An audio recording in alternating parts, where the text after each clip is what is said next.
Hello. The summer is back. The sunshine is back. The ground is dry. Lots of other people are having fun today at London Film and Comic Con. I am, however, determined to get this damn TARDIS base joined together one day, so we're back with attempt 2. This time, however, we do have a new friend, Mr. 90-degree clamp. Which should solve the main problem I was having last time, and that's that much as people keep recommending to me I use wood glue, it's powerful, but on the same time not the mega power that you would get out of, say, super glue. So you genuinely do have to fix stuff together before attempting to get it all to join. And so, due to the slowness of wood glue, today, much as I have a diagram here saying, oh yes, let's create a square, due to the fact that wood glue takes at least 12 if not 24 hours to dry, we'll at least try and work on one corner of that square, all of which will save me an enormous amount of time. Well, that and mean that we are fingers crossed that this weather will return tomorrow. So, well, behind me, if I can get the camera pointing in the right way, I have the 4 bits of wood that will make up that square, and, well, I guess we'll at least film some of the assemblage of what I'm about to do. Note the washing line, because I am at one end of the garden on washing day. Such interruptions cannot be avoided at times.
Well, I've now zoomed in on the corner that we're working on today. That's the good news. Bad news, it's my first time even using this clamp. I'm just hoping it becomes reasonably self-evident how to use it.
Now I'm out of the way, you can hopefully see what I've done.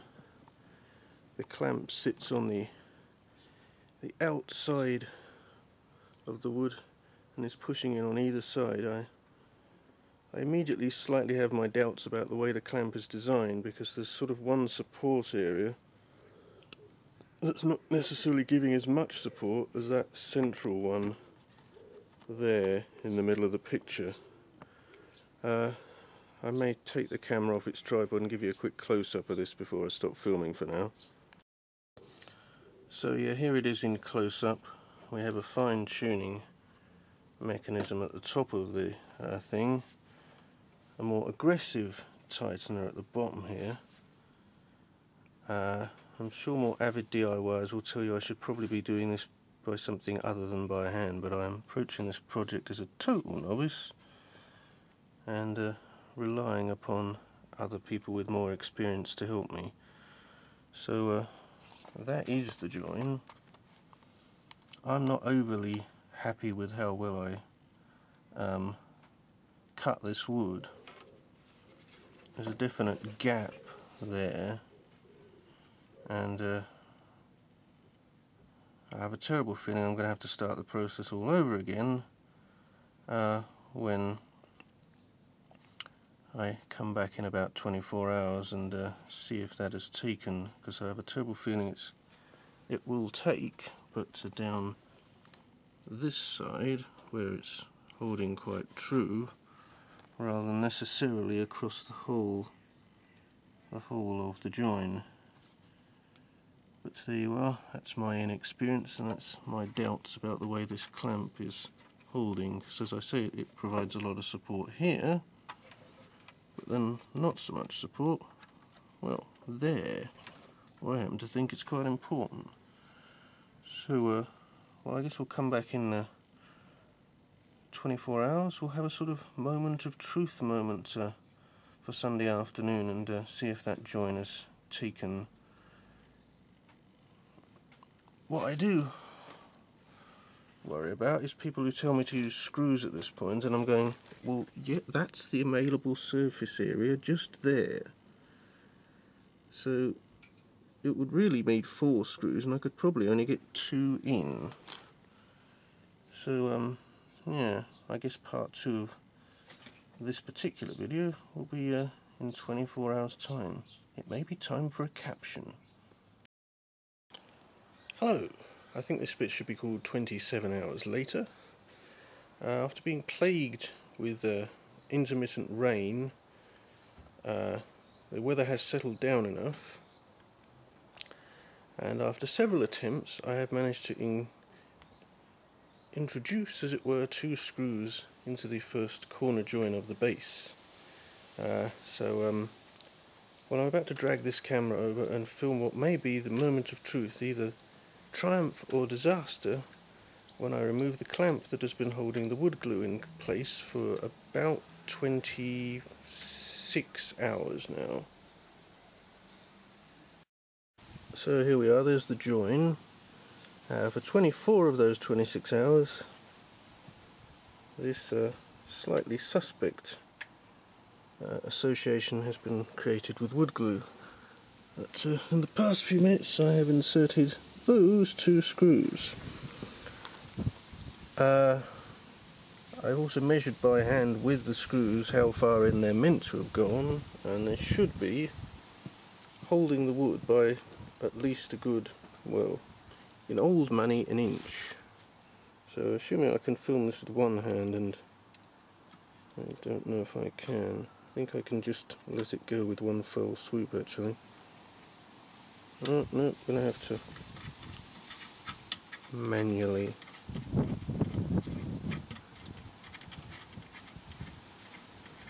Will it fall to pieces, we ask ourselves? Will it all have been for naught? Oh, it's very... I'm going to have to put the camera down, I think. There is the clamp now safely removed. And, well, certainly, initially, here's my hand, here's the weight of the wood. That is joined. So, I think we're reasonably safe. to start on join number 2 of the base, which is just over there. And like join number 1, I'm going to put the glue on first and leave it for 24 hours, and then we'll put some screws in tomorrow. Where things get complicated is join number 3 over there, because that will be a work day, so it will probably be 8 o'clock at night after EastEnders. What larks! So there it is in place for join number 2, and we'll come back in, well, 24 hours, which is about 3 o'clock tomorrow afternoon, and put at least one screw through that before we take the clamp off. The positioning of the clamp is such that there isn't really enough space to put 2 through at the same time, so it's going to have to be one, take the clamp off, put another through.